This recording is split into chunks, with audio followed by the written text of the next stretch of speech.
റമദാനാകാൻ വേണ്ടി കാത്തിരിക്കണ്ട.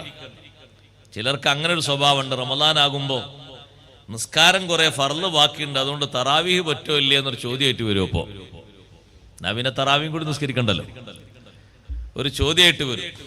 അത് തറാവീഹുമായി മാത്രം ബന്ധിക്കുന്ന ഒരു വിഷയവും അല്ല, ഇപ്പോഴും നിർവഹിക്കേണ്ടതാണ്. അവനവന്റെ ജോലിക്കും ആരോഗ്യത്തിന് വേണ്ട ഉറക്കത്തിനും വിശ്രമത്തിനും വേണ്ട സമയം ഒഴിവാക്കി ബാക്കിയുള്ള മിക്ക സമയങ്ങളും അതിനുവേണ്ടി ചെലവഴിക്കൽ നിർബന്ധമാണ്. സൈനുദ്ദീൻ മഖ്ദൂം റളിയല്ലാഹു അൻഹു അങ്ങനെയാണ് പഠിപ്പിച്ചത്. വയൽസമുഹു സർഫു ജമീഇ സമനിഹി, സമയം മുഴുവനും അവൻ തിരിക്കണം നിസ്കാരം വീട്ടുന്നതിന് വേണ്ടി. ജോലിക്കും ഭക്ഷണത്തിനും ഉറക്കത്തിനും വിശ്രമത്തിനും വേണ്ട സമയം മാറ്റിവെച്ച് ബാക്കി മുഴു സമയങ്ങളും അതിനു വേണ്ടി തിരിക്കണം. കാരണം അത് ചെറിയ ഒരു കാര്യമായി കണക്ക് കൂട്ടരുത്. മക്കളോട് ഉമ്മമാര് പറയണം, പ്രായപൂർത്തി എത്തിയതിനു ശേഷം മോനെ ഒരൊറ്റ നിസ്കാരവും ഒഴിവാക്കി പോകരുത്. അങ്ങനെ ഓരോ നിസ്കാരവും ഓരോ ദിവസം അങ്ങനെ പെരടിയിൽ വന്നാൽ ഭാവിയിൽ അത് വെച്ച് കൂട്ടി നോക്കുമ്പോൾ ഒരുപാടുണ്ടാകും. ഖളാ വീട്ടട്ടെ എന്ന് കരുതിയിട്ടൊന്ന് ശ്രമം നടത്തി നോക്കും. ഇതൊക്കെ കൂടി വീട്ടാൻ കഴിയൂല, അല്ലാഹു മാപ്പാക്കി തന്നോളും എന്ന് കരുതിയിട്ടൊരു ഭാഗത്തത് ബാക്കി വെക്കും. സഹോദരങ്ങളെ, നിസ്കാരം ഖളാ ആയി തീരുന്നു എന്ന് പറയുന്നത് അത് ഒരു ചെറിയ വിഷയമായി കണക്ക് കൂട്ടരുത്, വലിയൊരു സംഗതിയാണ്. വൻകുറ്റമായി നമ്മൾ എണ്ണേണ്ട ഒരു പ്രധാനപ്പെട്ട സംഗതിയാണല്ലോ അത്. വൻകുറ്റങ്ങളിൽ പെട്ടതാണല്ലോ കാര്യകാരണമില്ലാതെ നിസ്കാരം സമയത്തൊട്ട് പിന്തിക്കുക എന്ന് പറയുന്നത്. വ്യഭിചരിക്കും പോലെ, മദ്യപിക്കും പോലെ, മാതാപിതാക്കളെ വെറുപ്പിക്കും പോലെ, പലിശ ഭക്ഷിക്കും പോലെ, കൈക്കൂലി കൊടുക്കും പോലെ, വാങ്ങും പോലെ എണ്ണേണ്ട വൻകുറ്റങ്ങളിൽപ്പെട്ടൊരു വൻകുറ്റമാണിത്. ഞാൻ അങ്ങനെ എണ്ണിയെന്നല്ല നിങ്ങൾ കണക്കാക്കേണ്ടത്, നമ്മൾ ചിന്തിക്കേണ്ടത്. വൻകുറ്റങ്ങളൊക്കെ വിശദീകരിച്ച പണ്ഡിതന്മാർ ഇബ്നു ഹജർ ഹൈതമി റളിയല്ലാഹു അൻഹു ആ വിഷയത്തിൽ ഒരു പ്രത്യേകം കിതാബ് എഴുതിയ മഹാനാണ്. ഇമാം ഹാഫിദു സുബ്കി ആ വിഷയം പ്രത്യേകം വിശദീകരിച്ച മഹാനാണ്. എല്ലാ പണ്ഡിതന്മാരും ആ കൂട്ടത്തിൽ രേഖപ്പെടുത്തിയൊരു വിഷയമാണിത്. ഒരു ചെറിയ സംഗതിയായി കണക്കുകൂട്ടേണ്ട ഒന്നല്ല. ഒരു ദിവസം മദ്യപിക്കുന്നതും നിസ്കാരം ഖളാക്കുന്നതും രണ്ടും വൻകുറ്റമാണ്. സുബ്ഹാനല്ലാഹ്, ഒന്നുകൂടി കൂടുതൽ ഡേഞ്ചറായി മഹാന്മാര് വിലയിരുത്തുന്നത് നിസ്കാരം സമയത്തിൽ നിന്ന് പിന്തിക്കുന്നതല്ലേ. അതിന് നിശ്ചയിച്ച കാരണങ്ങൾ രണ്ട് കാരണങ്ങളാണ് അല്ലാഹു തആല ശിക്ഷിക്കാത്ത കാരണങ്ങൾ. ഒന്ന് ഉറക്കം, അത് അനിയന്ത്രിതമായ ഉറക്കത്തെ പറ്റിയാണ്. എന്നും ഉറങ്ങി എഴുന്നേറ്റ് നിസ്കാരം ഖളാക്കുന്നവനെ പറ്റിയല്ല. നിസ്കരിക്കുന്ന ആള് തന്നെയാണ്, പക്ഷേ എന്തോ ഒരു കാരണം കൊണ്ട് ഒരു ദിവസം അങ്ങനെ ഉറങ്ങിപ്പോയി. എഴുന്നേറ്റവൻ നിസ്കരിച്ചാൽ മതി, അല്ലാഹു സുബ്ഹാനഹു വ തആല അവനെ ശിക്ഷിക്കില്ല. ആ വിഷയം പഠിപ്പിക്കാൻ തന്നെ അഷ്റഫുൽ ഖൽഖ് സ്വല്ലല്ലാഹു അലൈഹി വസല്ലം തങ്ങളെ ഒരു നിസ്കാരം അല്ലാഹു തആല അങ്ങനെ നിയമം പഠിപ്പിക്കാൻ വേണ്ടി അങ്ങനെ ചെയ്തിട്ടുണ്ട്.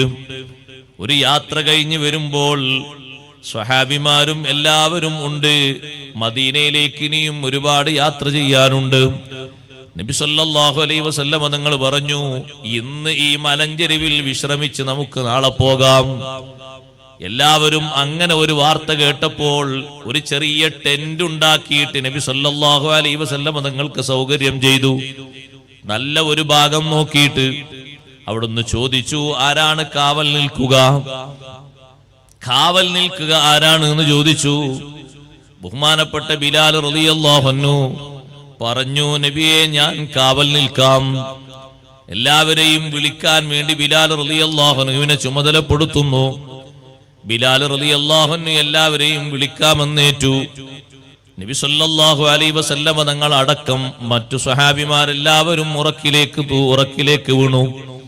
ഉറക്കം തുടങ്ങി. ബിലാൽ റളിയല്ലാഹു അൻഹു കുറച്ചു നേരം നിസ്കാരവും ഔറാദുകളുമായി കഴിഞ്ഞു. മഹാനവർകൾക്ക് തോന്നി ഒരൽപ്പം ഒന്ന് കിടന്നിട്ട് കുറച്ചു നേരം ഒന്ന് ഉറങ്ങിയിട്ട് പെട്ടെന്ന് എഴുന്നേൽക്കാമെന്ന് തോന്നി. എന്നിട്ട് ചെറിയൊരു വിശ്രമം എന്ന നിലക്കൊരു ഭാഗത്തങ്ങ് കിടന്നു. ആ കിടന്ന കിടത്തം പിന്നെ വിളിക്കുന്നത് ബഹുമാനപ്പെട്ട ഹബീബ് റസൂലുള്ളാഹി സ്വല്ലല്ലാഹു അലൈഹി വസല്ലം തങ്ങളാണ്. സൂര്യൻ ഉദിച്ചിങ്ങനെ ഉയർന്നു വന്നിട്ടുണ്ട്. കാവൽ നിർത്തിയ ആളെവിടെ നോക്കുമ്പോ കാവൽ നിർത്തിയ ആളൊരു ഭാഗത്ത് ഉറങ്ങുന്നുണ്ട്. നബി സല്ലല്ലാഹു അലൈഹി വസല്ലം തട്ടി വിളിച്ചു, അല്ല നിങ്ങളല്ലേ കാവൽ നിർത്തിയത്? എന്നിട്ട് നിങ്ങളാണോ ഉറക്കിലേക്ക് തൂങ്ങിയത്? അല്ലാഹുവിന്റെ റസൂലേ, ഞാൻ കുറച്ചു നേരം ഒന്ന് കിടന്നിട്ട് പിന്നെ എഴുന്നേറ്റ് എല്ലാവരെയും വിളിക്കാമെന്ന് കരുതി. ഇത്ര നേരമാകുമെന്നൊരു നിലക്കും വിചാരിച്ചില്ല.